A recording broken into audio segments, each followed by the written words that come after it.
The reality is consumers talk a big game about privacy, but privacy is something that's only taken seriously by people over the age of 40 that live in Washington, D.C. or Brussels. The behavioral data reflects that people are comfortable with their privacy being violated as long as there's utility or a coupon at the end of it. I'm Jon Favreau. Welcome to Offline. My guest this week is Scott Galloway. You may know Scott from his podcast, The Prof G Show, New York Magazine's Pivot, or from his excellent newsletter, No Mercy, No Malice.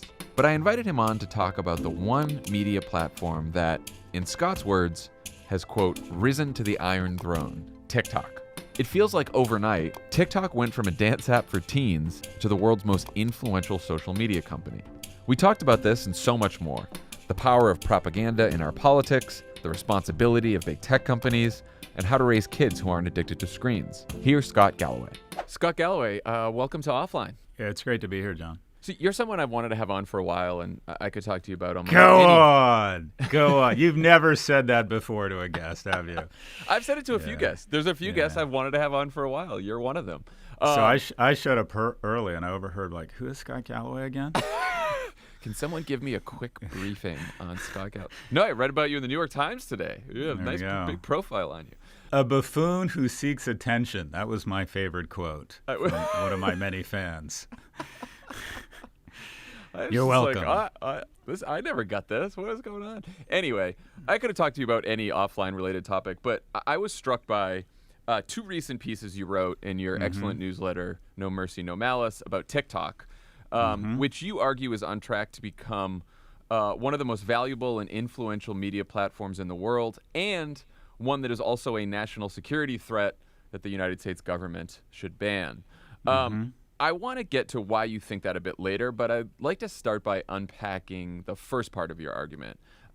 You wrote that while streaming platforms like Netflix and Disney Plus were focused on subscribers, TikTok ascended to the Iron Throne of the content kingdom. What do you mean by that? Well, so TikTok, if you will, I think one of the biggest myths in marketing is that choice is a good thing. Choice is a tax on consumers, and that is consumers don't want more choice. They want to be more confident with the choices presented. And I think that perfectly summarizes TikTok, and that is you don't have to figure out who to follow. You don't have to figure out, supposedly the average American household spends 10 minutes every day deciding what to watch on Netflix. And the only decision you have to make on TikTok is to click on the icon or to tap on the icon, and it starts basically the ultimate streaming network, but it only has one program. But that program, because of the signal liquidity provided to you, and what I mean by signal liquidity is inputs that it's getting from its user base. So Netflix gets 2 or 3 every hour. I watched this great program last night called Blackbird. It's actually on Apple TV+. Apple can determine if you watch it all the way through, if you watched episode 2, if you stopped it in the middle. And then based on that, it'll come up with a recommendation engine and a home screen that helps you zero in on stuff you want. The signal liquidity on TikTok is hundreds of, because it's only 30 seconds or 15 seconds long, did you watch it all the way through? Do you go to the creator? Do you swipe up? Do you pause? So within just a couple hours of being on TikTok, you find yourself watching essentially a streaming video network that is more, unique to you and is has an opium-like addiction. I didn't realize I'm super interested in watching people get adjusted by aggressive chiropractors, or that I really enjoy getting information or watching videos on dogs. I knew that. Or I'm very fond of people talking about social justice issues who also happen to be incredibly hot. I sort of knew that.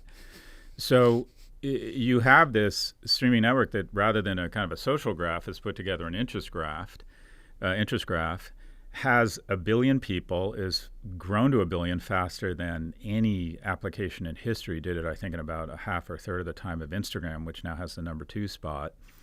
You have 55% of your user base are creators making videos, so you have about 500 million people creating content. Keep in mind, the entire streaming industrial complex globally employs about 800,000 people. Are they as talented as the streaming content creators? No, but some are very talented. And you have something that, if you have a young boy at home, I have 11 and 14-year-olds, it's reminiscent of the opium dens back in the mid-20th century or early 20th century in China, we have to pull my 11-year-old out of this thing. He lies on his side and he starts watching TikTok, and you can just see him go into another sort of, I don't know, psychedelic-like state. So I think TikTok is doing to Netflix what Netflix did to Hollywood, or what it is doing to Instagram what Instagram did to all traditional media. And that is, if you look at the number of people who are going to the advertising page, that is corporations that want to see how they advertise on TikTok, it's up 41%.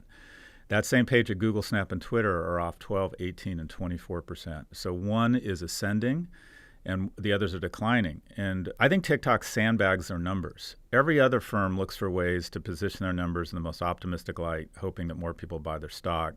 I think TikTok is actually sandbagging their influence and their numbers, because there's a huge concern around the power of this platform and how fast it's growing. But I think right now, based on whether TikTok can create a Chinese wall, if you will, between them and the CCP, it will be one of the 5 most valuable companies in the world within the next couple of years. For people who don't know, what is the business model for TikTok? How do they make money? You just mentioned advertising. What are some of the other ways it makes money?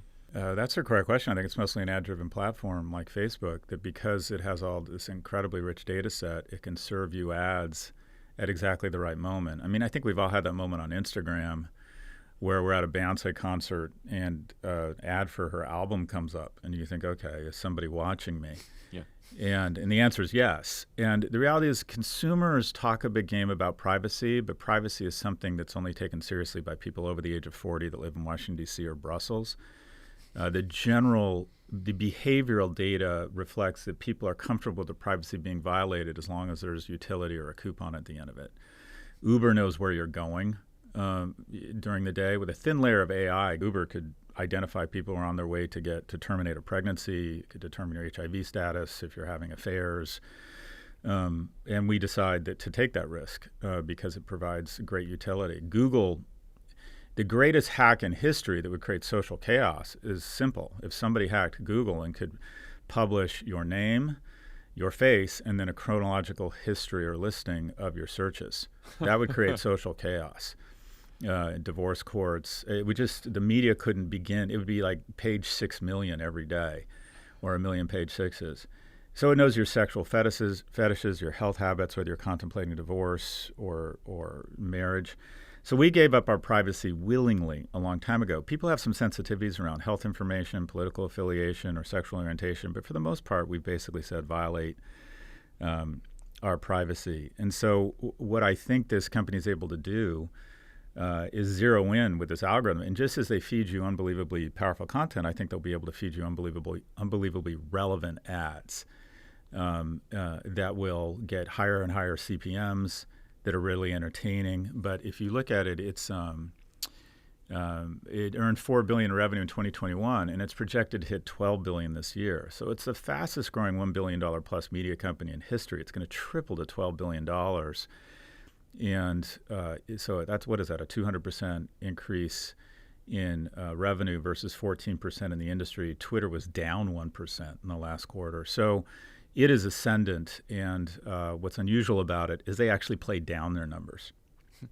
I mean, to the data issue, sometimes I wonder if people don't care about privacy, or people don't know exactly what data of theirs is being collected and is known by some of these companies. Like, obviously, part of TikTok's big advantage is its ability to collect a ton of data on us. What data is TikTok collecting? Like, what does it know about you if you're on TikTok? Because I've heard about all these privacy issues with TikTok, the data issues, stuff like that. If you're on TikTok, if it's on your phone, what does it know about you? Well, it knows your location. It knows what you find entertaining. It also knows your kind of political leanings. It knows kind of your consumption of media. So I don't know if it's okay. I'll bridge right to what I think the threat is. Sure. I don't think the threat is for espionage. So I believe Facebook, in their wildest dreams, the CIA, the NSA, and the Mossad couldn't have come up with Facebook. Facebook knows your relationships, where you are, who means what to you, It basically is the ultimate tool for an espionage agency to not only find out where you are and what you're doing, but what points of leverage they have against you. Who's important to you? What relationships do you value? Who do you have the most interaction with? TikTok is not the ultimate espionage tool similar to Facebook. TikTok is the ultimate propaganda tool. And that is, it would be very, very subtle. And I realize I sound a little tinfoil hat, and I think some of this, if you're not careful, comes off as xenophobic or anti-Chinese or worse. And that is, take Joe Rogan, Kim Kardashian, Jonathan Haidt. Both have huge followings, relevant content. Across each of them, some of their content is what I call anti-democracy, anti-capitalism, or not even anti-capitalism, but highlights some of the issues or externalities around our system. Make a position America in a bad light, whether it's Kim Kardashian saying women need to work harder, or Jonathan Haidt talking about how polarized we are, how we became stupid in 2013, whether it's Joe Rogan bringing on someone who says that mRNA vaccines alter your DNA.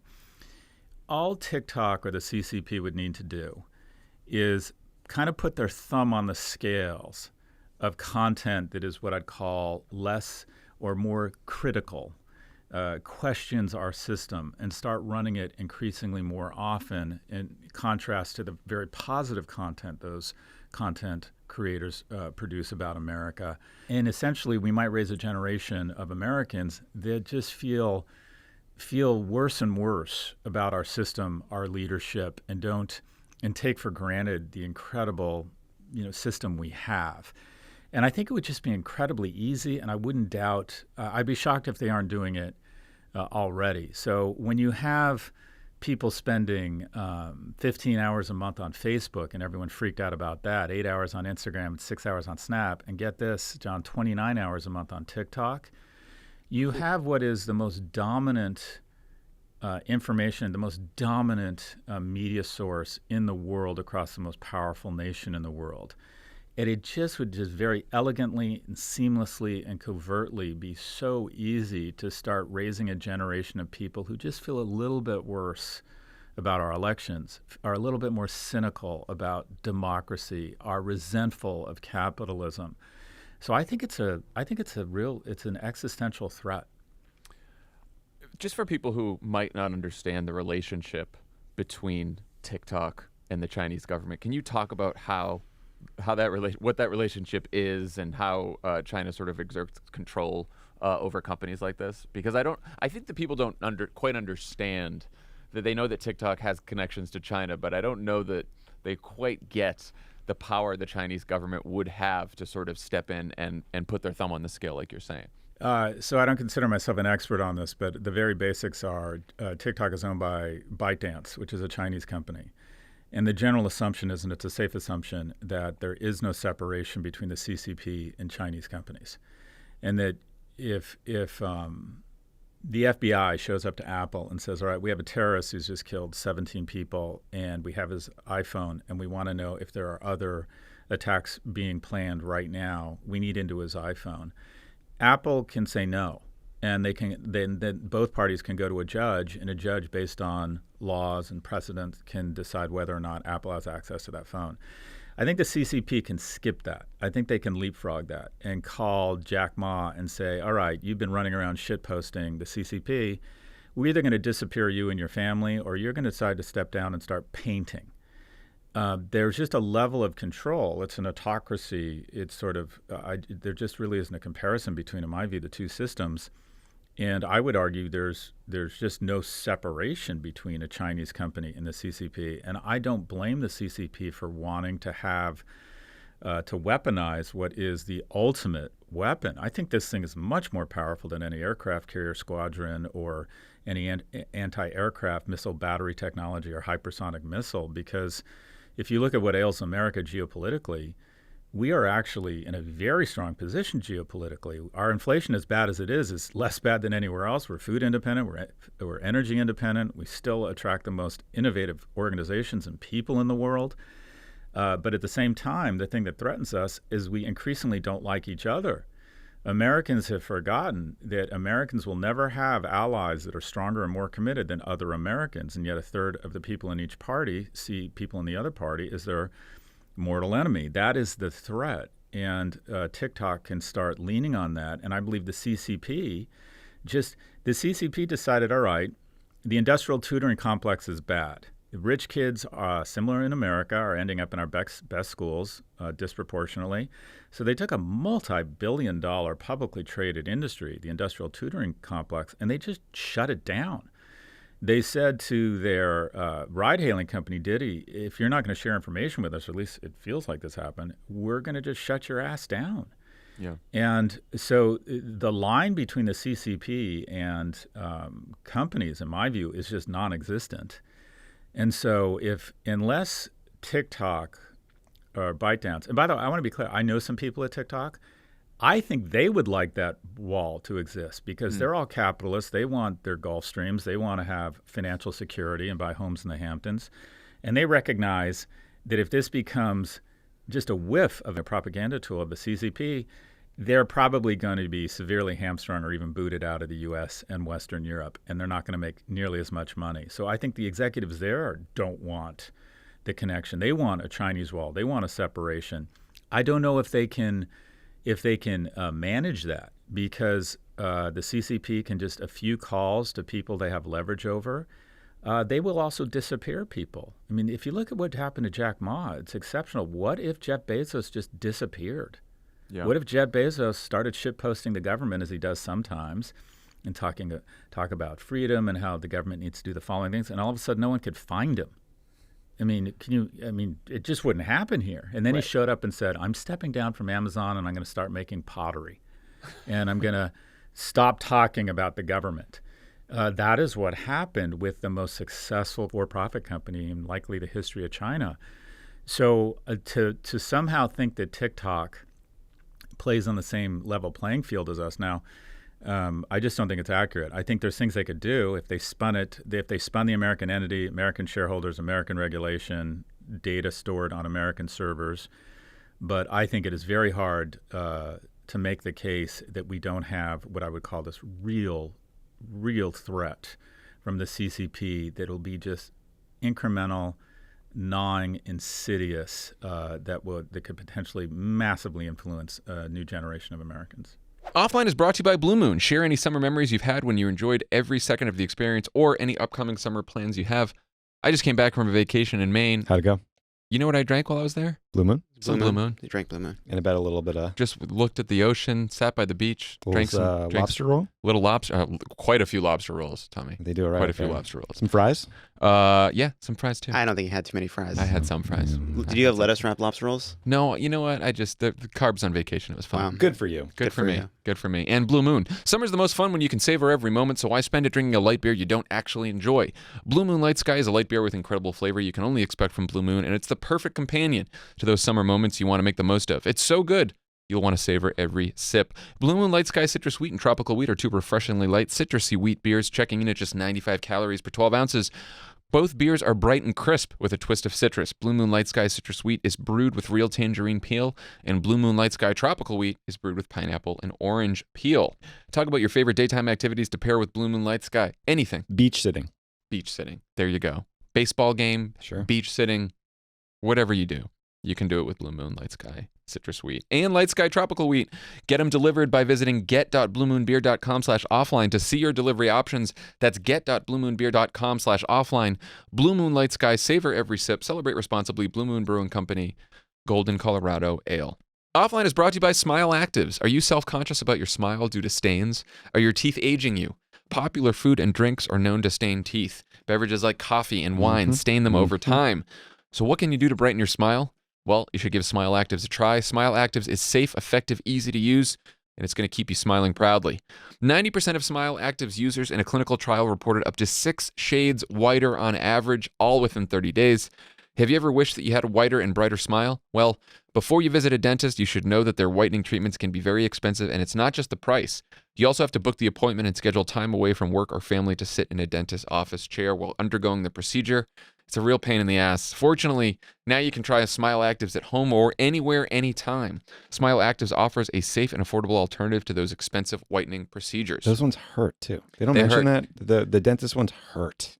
They hurt. It takes a lot of time. You're going to the dentist. You don't need to do any of that. Simply add Smile Active's Pro Whitening Gel to your regular toothpaste. It's been formulated with polyclean technology to boost stain removal and deliver active whitening ingredients into teeth's grooves and crannies to get better whitening. Smile Actives makes a teeth whitening gel that can simply be added to your toothpaste every time you brush your teeth. So no change in your routine, no extra time. Yet people will start commenting on your whiter, brighter smile in just days. Smile Actives is the whitening boost your favorite toothpaste needs to give you the smile you deserve. Visit smileactives.com/offline today to receive our special buy one, get one free offer, plus free shipping and handling. That's smileactives.com/offline. Offline is brought to you by Thuma. Your bedroom deserves a refresh, and now is the perfect time to elevate the most important room in your home with Thuma. Thuma practices an intentional less is more design philosophy for the bedroom with clean lines, subtle curves, and life-enhancing details. Thuma proves that simplicity is the truest form of sophistication. You got a joke? Okay, Thuma. I was laughing at your bedroom deserves a refresh. Yeah. Does it? So try this dating app. Yeah. Introducing the Bed by Thuma, handcrafted from eco-friendly, high-quality, upcycled wood. You'll find beautiful, unique variations in the natural grain. The minimalist design featuring Japanese joinery helps elevate any space. It's super supportive for your mattress, breathable, and made to naturally minimize noise and create space. You know what you call a piece of the frame that's made of the Japanese joinery? What? A good Thuma bar. So stupid. Terrible. Made for how you live, the Bed by Thuma is backed with a lifetime warranty, ships right to your door in 3 easy-to-maneuver boxes, and takes about 5-ish minutes to assemble with no tools required. You think I'm in the studio right now, but I'm not. You know where I am? The rhyme zone. Oh no, you can easily build it yourself. Along with the bed, Thuma offers other bedroom essentials to elevate bedtime. The nightstand, the side table, and the tray are perfect complements to the bed. Thuma works with one tree planted to plant one tree for every bed and nightstand sold, and all of their essentials are Green Guard Gold certified. Create that feeling of checking into your favorite boutique hotel, but at home with the Bed by Thuma, and go now to thuma.co/offline to receive a $25 credit towards your purchase of the bed, plus free shipping in the continental U.S. Go to thuma.co/offline. That's thuma.co/offline for a $25 credit. Love it. This is your last chance at a joke. No? I think it better we end this ad Thuma rather than later. Stupid. One of the better ones, actually. One of the better ones.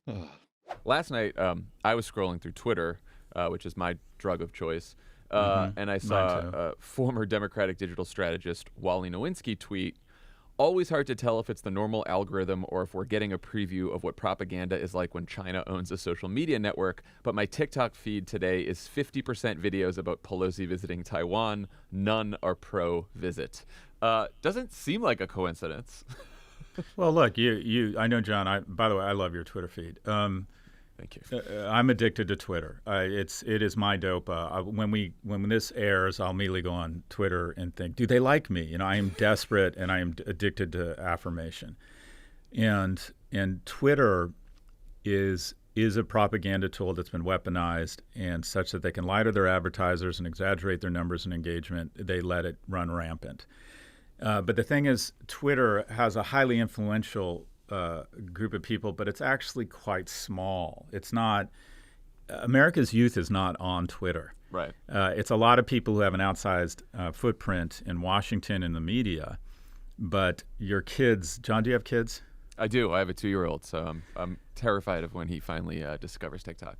I'd say there's a 1 in 20 chance your son is ever on Twitter. The youngins just aren't into Twitter. So I don't think Twitter has nearly the influence on a rising generation that a TikTok has. But Twitter, if I say something, I've been very critical of Putin for a long time. I get the same things in my comment thread. Scott, love your comment, but you have it wrong on Russia. And I'll get dozens of comments or replies that say effectively the same thing. And then you click on them, John, and I'm sure you've done this. And it's a photo of a dog and someone with 7 followers. Who just joined last month, you know? That's right. I'm going to go out on a limb here and say if I'm in charge of propaganda and communications at the GRU, I can either spend hundreds of millions of dollars or billions trying to put assets in place on the ground in the U.S., or figure out espionage tools or build aircraft carriers, or I can just have a troll farm undermine the credibility, slowly but surely, of anyone who is anti-Putin.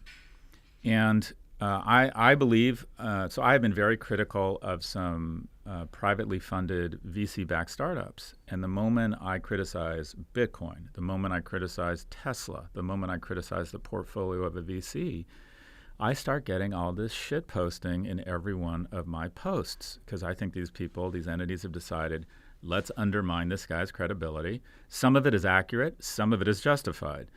A lot of it is people who aren't who they say they are, who are trying to undermine your credibility because they find that your talk track is either not in line with their Bitcoin position or their Tesla long position, or they work for the Chinese government, or the GRU. Now that sounds very paranoid, but it doesn't mean I'm wrong. And what I would say is I'm getting a lot of pushback, and I think some of it's justified. I said that I think that corporate espionage on the part of China is totally out of control. It's the fastest way to grow an economy. It's what we did. We stole IP from British and Irish manufacturing in the 20th and 19th centuries, and I believe China is doing it now. It's the most profitable way to grow your economy is to steal IP. And if I were a Chinese student and I'd come from modest backgrounds, and the Chinese government said, we're going to give you a scholarship, you show a lot of promise, we're going to get you into a great American school, we're going to let you live there, but occasionally we're going to call you and just ask you a few questions and get your advice. I would say yes. I would prioritize my patriotism, the well-being of my family back home over my regard for the country that accepted me. And I said that. I think corporate espionage they play the long game. I think it is everywhere in the United States. And I got a lot of pushback saying that was anti-Asian, and given the environment of hate crimes against the Asian community, it was especially poorly timed. And I think that has absolutely justified their gag reflex. I stand by it, though. I think there's a ton of corporate espionage. I worry sometimes that those of us on the left spend more time worrying about big tech working with the Defense Department than worrying about what the Defense Department is trying to defend us against. I don't think we take these threats seriously enough. Well, I was, if you just take the Chinese government, right? Forget about the country of China, the Chinese people. If you just take the Chinese government, I was persuaded by your argument about the propaganda threat for a few reasons. A buddy of mine sent me the story, the Trojan horse piece, and he's like, this has been my theory for a couple years now. And of course, you point out in the piece that you can't use TikTok in China. China doesn't want its own population exposed to TikTok, right? And so you have this extremely addictive media platform. You have a Chinese government that is an authoritarian government.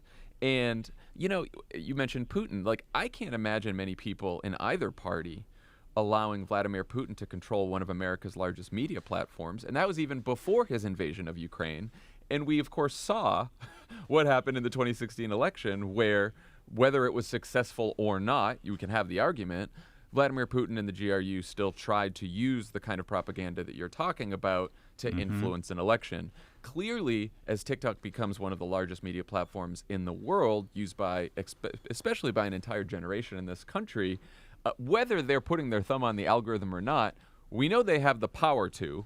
And we know that their interests are not directly aligned with ours. Those things are sort of like basic truths here, without trying to be paranoid about anything else. So if you were the Chinese government, why wouldn't you try to put your thumb on the scale at that point? That's what I would do. I mean, it just I think they'd be stupid not to. And it's just the Chinese, and they realize this, and their owners don't have a leg to stand on when they talk about the importance of open platforms and free speech. It's like they took Google, Facebook, and TikTok and said, no, we're not going to allow any of that shit here. I mean, right. So, but it's good for you guys. You should do it. So I think it's a real issue. And when you talk about the cable networks, and I want to be clear, the cable networks are guilty of the same thing. They realize that if we figure out, okay, you're a progressive, so you're going to read the New York Times or MSNBC, and we're going to make Ted Cruz look like an asshole every day because it tickles your sensors and it divides us. We're going to do everything that positions the other side in a negative light. Fox does the same thing with us. But Fox and CNN and MSNBC are literally dumpster fires compared to the nuclear mushroom cloud that is TikTok, because it's done in isolation. If TikTok has a video of Nancy Pelosi looking as if she's drunk, by the time it's noticed on TikTok or even on Facebook, 1 billion people have seen it. If Fox runs that, literally 2 minutes later, the people are all over Fox. And also, Fox can be sued. Fox can, if they let the My Pillow guy come on and saying that voting machines were weaponized by Hugo Chavez, and it hurts the Dominion Voting Company, Fox can be sued. And they all of a sudden, and I'm sure you saw this, they're all of their anchors in a unified mea culpa go, we have no evidence that these machines were weaponized. These quote-unquote emerging nascent platforms aren't subject to the same scrutiny or liability. So you have something that is much more powerful than any cable news network. Cable news network is empty calories. This podcast, I don't know what your downloads are. My downloads at Prop G and Pivot are about 125,000 and 250,000 respectively per month. The top program at CNBC gets 180,000 viewers. Yeah. So if you want to talk about influence, I mean, Sean Hannity has less influence than the top 10 influencers on TikTok. We just don't know about it. Our 16-year-old doesn't rail against Tucker Carlson or say they love Stephanie Ruhle. They're just watching this entertainment feed that slowly but surely shapes their views of the world and of America. Yeah, and as you mentioned, that it can be subtler forms of propaganda as well, and that you're just elevating content that tends to be more divisive or that tends to polarize people more without them actually knowing it, which is what really good propaganda is. Why do you think that the U.S. government hasn't banned a platform controlled by the Chinese government, or at least heavily regulated it, and why haven't other governments? Well, one, a lack of domain expertise. Somewhere between 4 and 8% of our elected officials have a background in technology or engineering. So these issues get very complicated very fast. It makes you look younger to embrace these platforms. Everybody wants to put on, mom jeans or bell bottoms and pretend that they're hip and with the cool crowd. And the way you do that is you immediately, to be American and an innovator and trying to look younger when you're a 75-year-old insurance broker from Dallas who's now in Congress, your go-tos are free speech, markets, innovators, capitalism, money, the markets. You're not, well, this is a threat, we should shut it down. That's just not, that just makes you look old. That's like, oh, you don't get it, boomer. Right? I hear this stuff and I don't like the way I sound saying it. We need to embrace.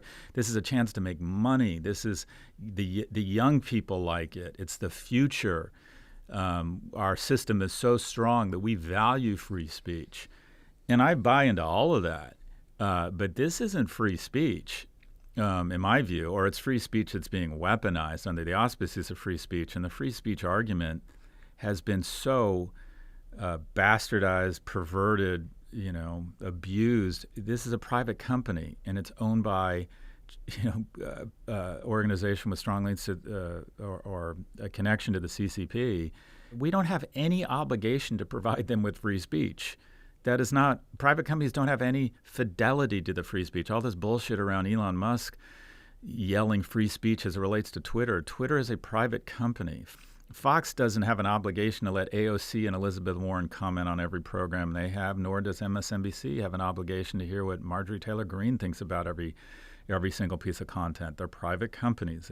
They can craft the narrative they want. So this lack of domain expertise, this embrace or this idolatry of innovators, this idolatry of money, and this hard work to go ahead and sort of kick it out. I mean, Trump got very little right in my view, but one thing he got right in my view was China. And that is, he said that the relationship here is asymmetric in terms of benefits. And he was, in my opinion, had the correct instincts around kicking TikTok out or shutting it down. Now, like everything he did, even when his impulses are correct, he doesn't have the discipline to actually follow through, and then his tactics are kind of head up his ass. I know I'm going to carve it up like my birthday cake and give it to my buddies. That holds no water. The courts say you can't do this. Microsoft holds their nose and says, okay, fine if he wants to give it to us, but it doesn't work. And here we are, and nothing's happened. So it's unpopular. It makes you look older. and we lack the domain expertise of thoughtful people. And I'm being overly critical. Senators Bennett, who's trying to create a digital czar, Senator Klobuchar, Mark Warner from Virginia. These people do understand tech, but I also think they have very strong lobbyists in D.C. So a variety of reasons. I mean, I remember when Trump proposed shutting down TikTok, and it was in the middle of the campaign, and I was like, wow, that's pretty politically stupid for him, because this is so popular and so many young people are on this that this isn't going to go well for him. I was actually kind of surprised. I mean, and it does bring up a big question, which is like, how do you build public support for banning an app that's so wildly popular among Americans, especially young Americans, especially apolitical Americans, right? People are not going on there for political content like they would to CNN, MSNBC, Fox, Twitter, right? Most of this stuff is apolitical, so again, the propaganda is more subtle. And how do you do that? And then also, how do you do that without making, I do think there's a danger in making a more explicit case against the Chinese government that may escalate tensions with that country, which I don't think serves anyone's interest to have our leaders out there escalating tensions with China, which is a huge economic and military power. So you have to balance that as well. The question I would have for you, John, were you worried about the same escalation and tension when they kicked out Google or Facebook or? Right. I mean, it just so it's going to be difficult because there's big opportunity for money here. This company will go public. Goldman will take it public. There'll be huge fees.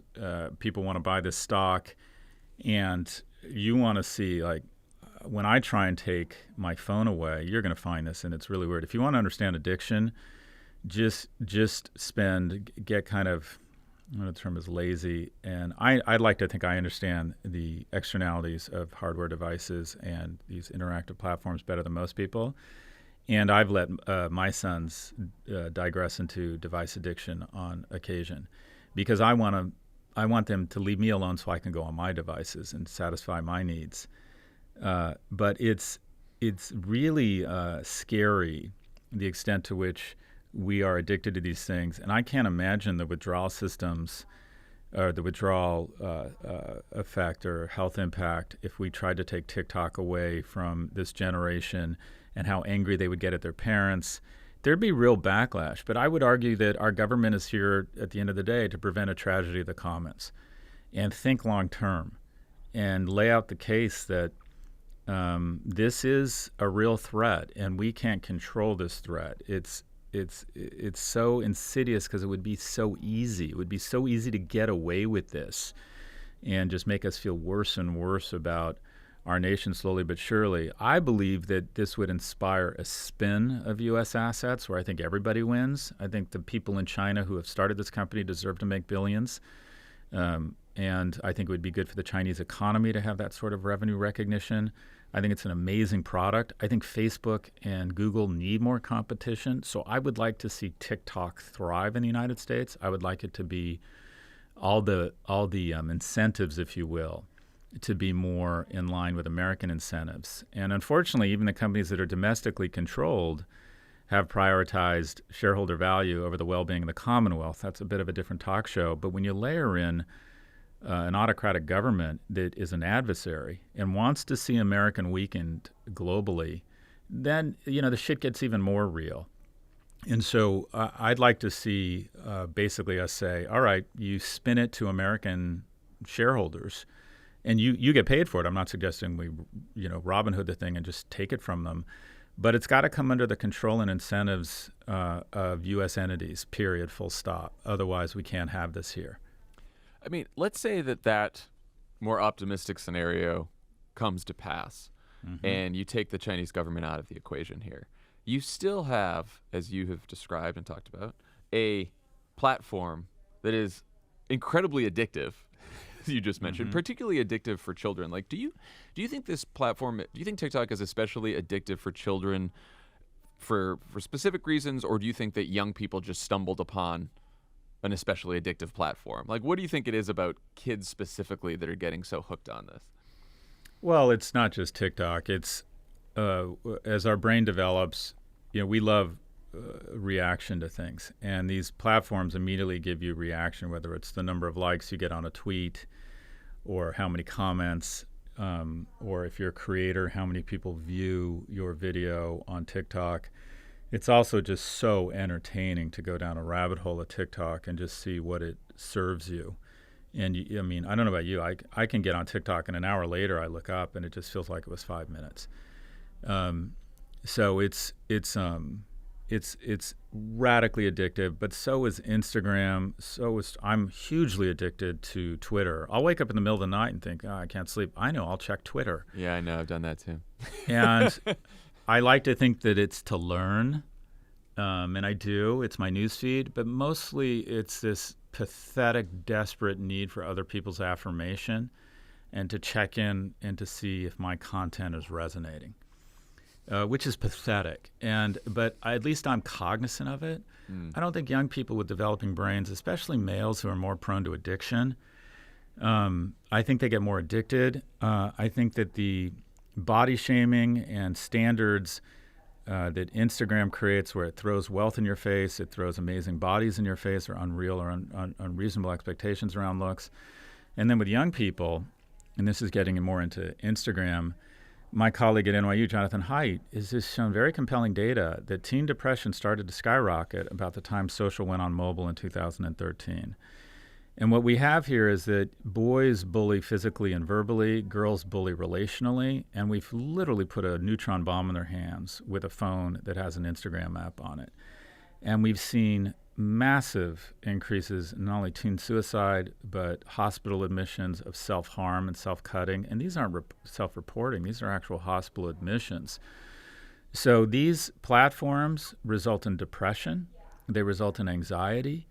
And in the case of TikTok, I would argue that it's a national security risk. So, I'd like to see a lot of changes amongst the domestic firms. But these companies add a lot of value domestically. And let me put my tinfoil hat on.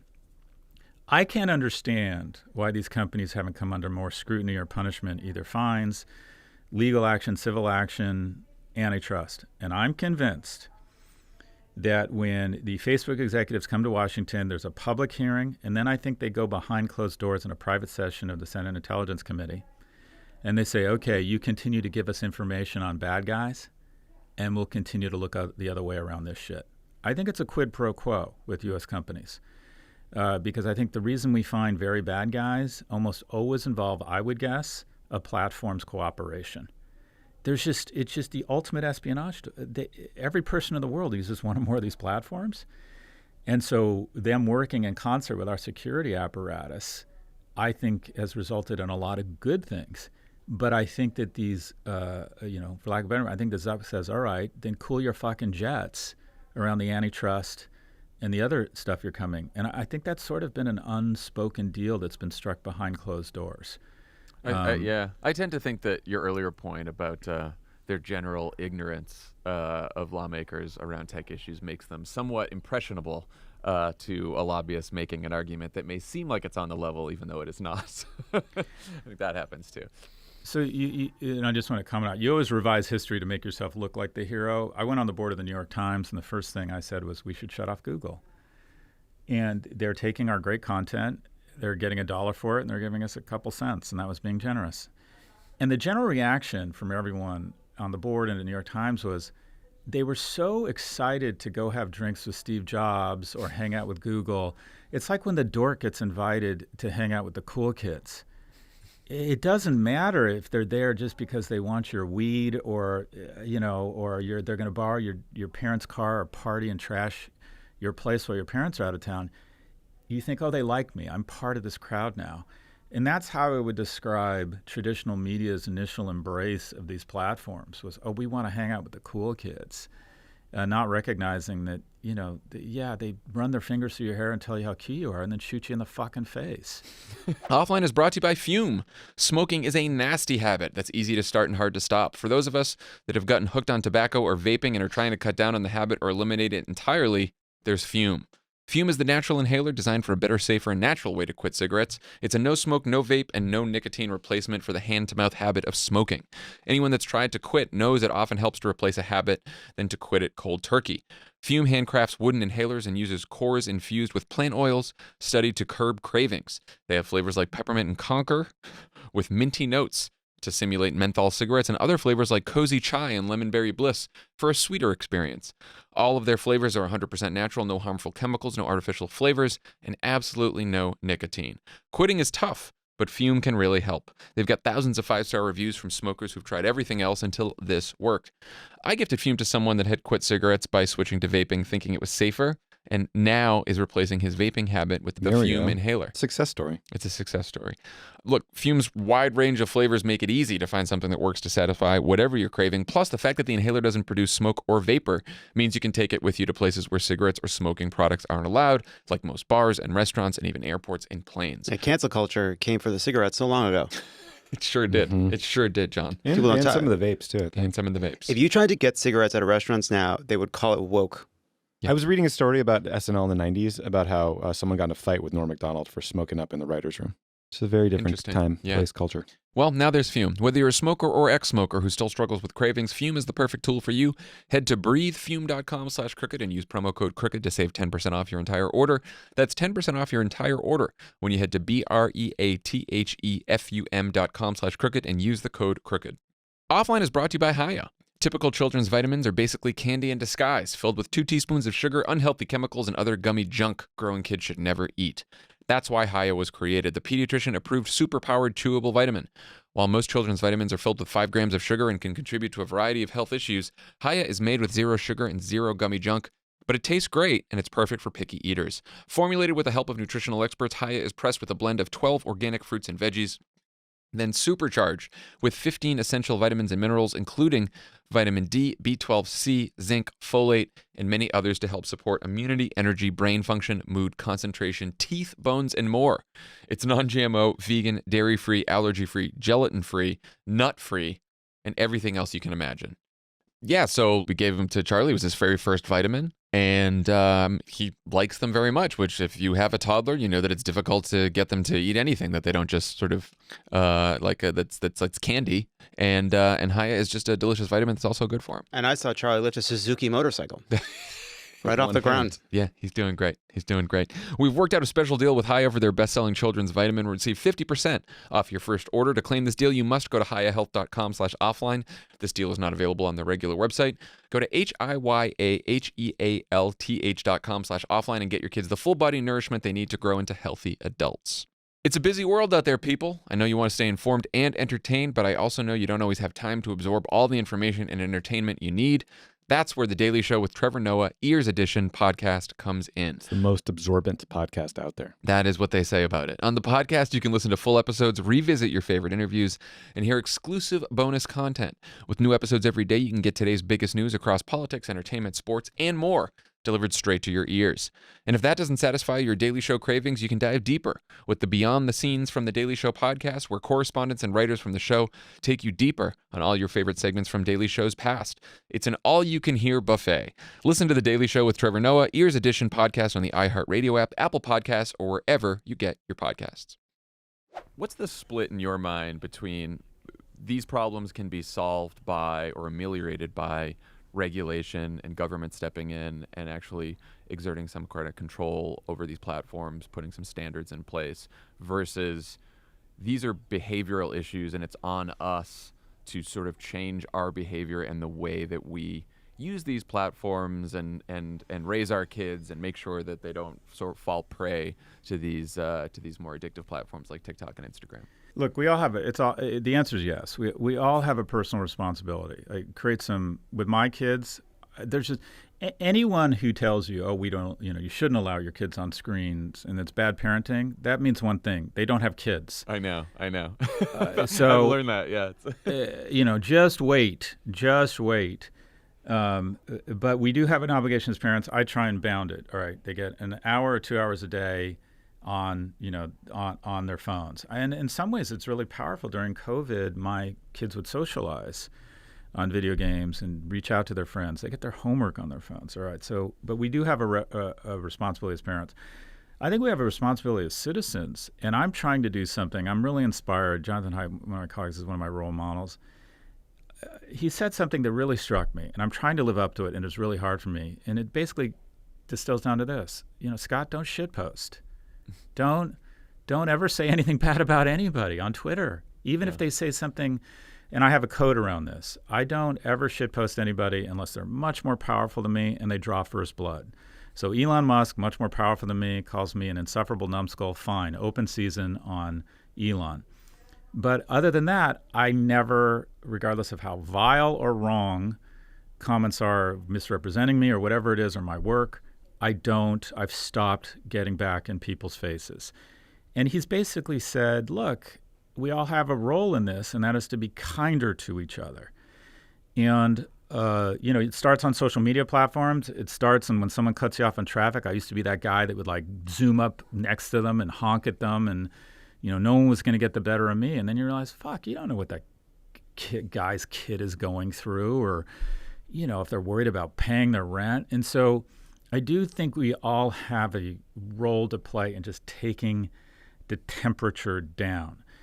Having said that, the big tech companies foment this total falsehood that these problems represent society, and if it wasn't us, it'd be another platform, and these problems are unsolvable. God, what extraordinary bullshit. We kicked one person, we closed one account on Twitter, the real Donald Trump or whatever it was, and 20 to 30% of all election misinformation went away that day.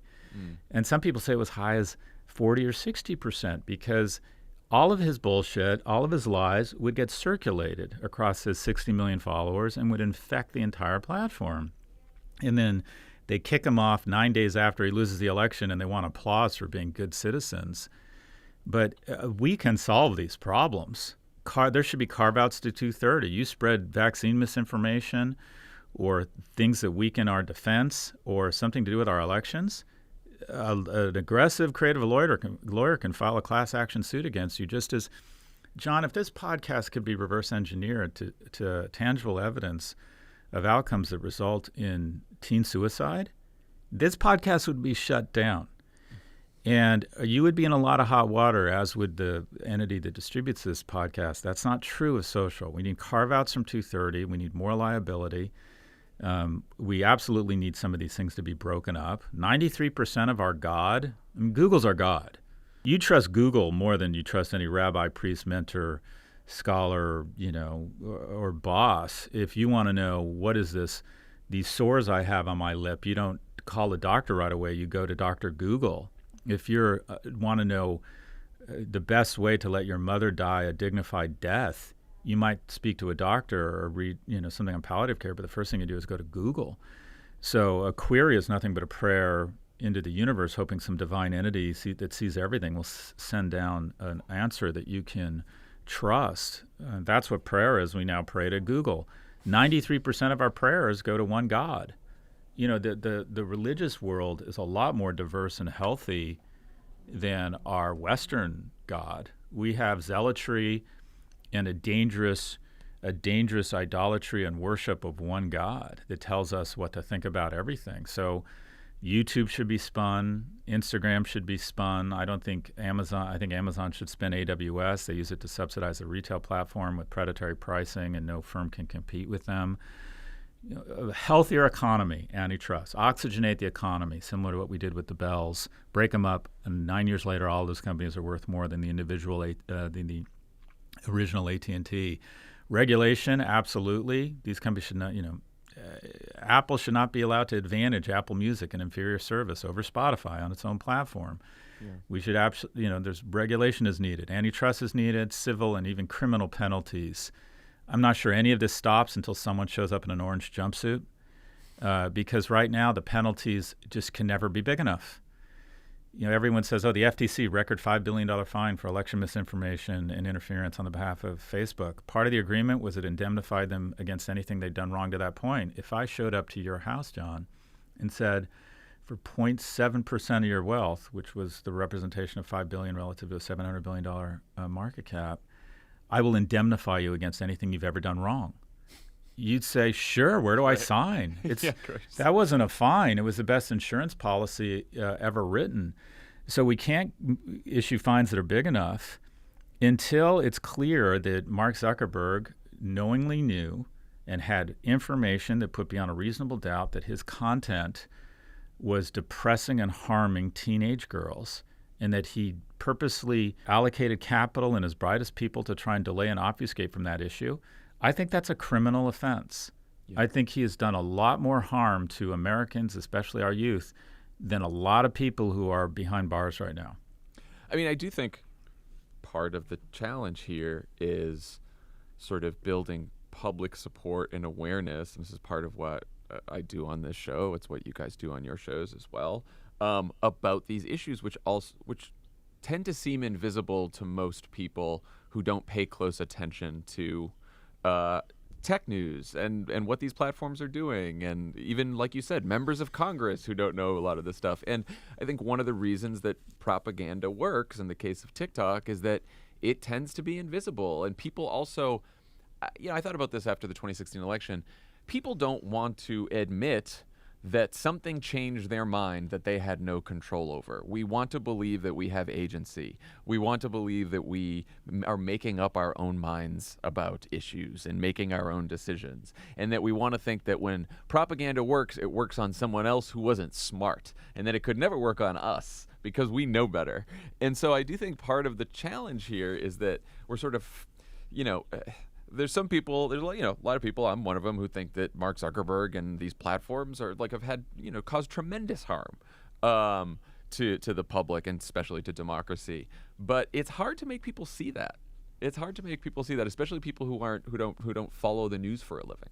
Yeah, the saying that really struck me, and you just articulated it, is that it's easier to fool people than convince them they've been fooled.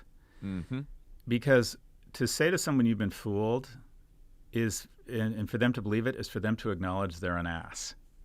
I fell for it. And so you're right. 80% of people think they're above average drivers, right? So that's what is so dangerous about this, is people will go, oh yeah, dumb people get talked into believing that that vaccines, that we're being used as guinea pigs, but I have real reasons to believe it, and this stuff is just little by little insidious and damaging. And it's like the movie The Sting, the great Robert Redford and Paul Newman movie.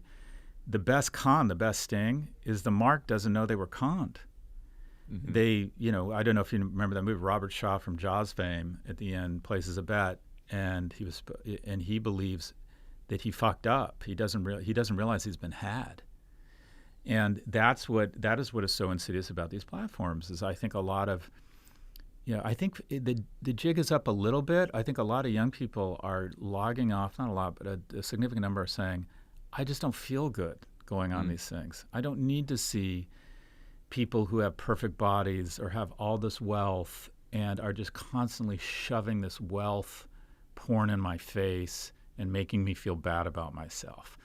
And the algorithms are purposely tweaked to divide us. And it's like, you remember when you were in elementary school, and if two people start having words, people would circle around them and push them and start screaming, fight, fight, fight. That is what these algorithms do billions of times a day. They turn us against each other. Yeah. And I do think they need to be held accountable for this. Our discourse has become so coarse. And the reason I'm so upset by it is I've been had. I like to think of myself as a generous, caring person, and I turn into a fucking asshole on these platforms. Oh yeah, I've been there. I've done it myself. And I see an opportunity. Someone says something negative about me or my content, and I just weigh in. They stick their chin out, and I just make, I use my 550,000 followers, and I say, sick them. Here's the red meat. This is why they're an idiot, and they were wrong. Go after them. And I get my Guardians of Gotcha pin. And it's just sort of pathetic. And what I've also noticed, and I don't know if you're like this, John, you become where you pay attention. And I'm trying to purposely spend less time on Twitter because I noticed I was becoming more and more terse, snarky, and judgmental. And that defines Twitter. always looking for the pithy comeback rather than having a nuanced conversation. It's something else Jonathan Haidt has said that I've really tried to take to heart, is you should take gestures with the intent that they were delivered. And that is, a lot of people who question my content or say something, you think, oh, they were trying to be funny or whatever. They don't, they're not bad people, whatever. I love what Lynn Alden, who's actually a financial analyst, said about, don't think of your enemies as enemies. Think about them as people you can learn from and let them continue to think that you're their enemy. And I like that. But I found, after spending all this time on TikTok, I was more prone. I can't stand the wealth porn. I never fell for that. I think that's just so obnoxious. And the opposite, Coco Chanel said, the opposite of luxury is not poverty, it's vulgarity. I think these posts where you're just with the picture of your feet at Il Pelicano in Italy, opening a bottle of champagne, I think that is the definition of vulgar. And basically saying, you fucked up. You're not a baller like me, right? But what I did fall for was the tone and the coarseness of Twitter. And I'm trying desperately to change that, because the enemy is within, John. The threat to the U.S. geopolitically is that other people are just letting us eat each other. Yeah. I think that, for all of us to have the humility to know that we could all fall for it, something, whether it's the wealth porn, whether it's being terse, whether it's, shit posting, I think that's a good first step, to have that humility to then take the next step and actually log off a little bit. And, I had a young woman named Emma Lemke on this podcast a couple episodes ago. She's a young college student who started a log off movement among the Gen Z generation, and it was very inspiring to hear, because you're right. I think the optimistic side of this, as we talked about what TikTok is doing to a younger generation, is that it is that younger generation that is increasingly deciding that they have to take action and do something about this. So that makes me hopeful. Last question I ask all of our guests: what's your favorite way to unplug? Edibles and streaming content. Perfect.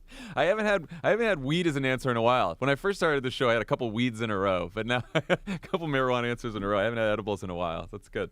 I just a recommendation. I did edibles and streamed 5 of the 6 hours of Blackbird on Apple TV Plus with my wife. I got to check out Blackbird. I haven't seen it yet. It's fantastic. It's fantastic. And that's not just the edible speaking. It's really good. But look, as you'll see, let me just give you some advice. You're going to pretend to like what's going on at home. 0 to 2 is awful, John, and you play no valuable role in that. From 2 to 4, it's less and less awful, and then from like 4 on, it just gets magical. I feel like I'm in a good spot then. For me, 0 to 6 months was awful. And then I've been having, from 1 to 2, I had a great time. I was just on vacation with my son, got to play with him on the beach, and no phone around, nothing else, no work, no Twitter. And, those mornings on the beach when I just had a few hours with Charlie, I was like, I feel relaxed for the first time in like a year. I feel happy, fulfilled. This is wonderful. I should do this more. It's the first time my guess is, and I don't know you, but my guess is it really is for especially a lot of men, it's the first time you feel as if you're here for a reason. Mm-hmm. I got a letter from my 11-year-old at camp today. He took the time to write this, put it in post, seal the letter up, and the letter is the following: Dear Dad, how come you haven't written me a letter yet? Nolan. That was his letter to me from camp, and I spent about 5 minutes laughing and just thinking, but anyways, you asked me what I enjoy. I do enjoy the edibles and the streaming, but the thing that really gives me a sense of purpose and peace is time with my boys. Well, that is a good answer that I can relate to. Scott Galloway, thank you so much for joining Offline. Really appreciate it.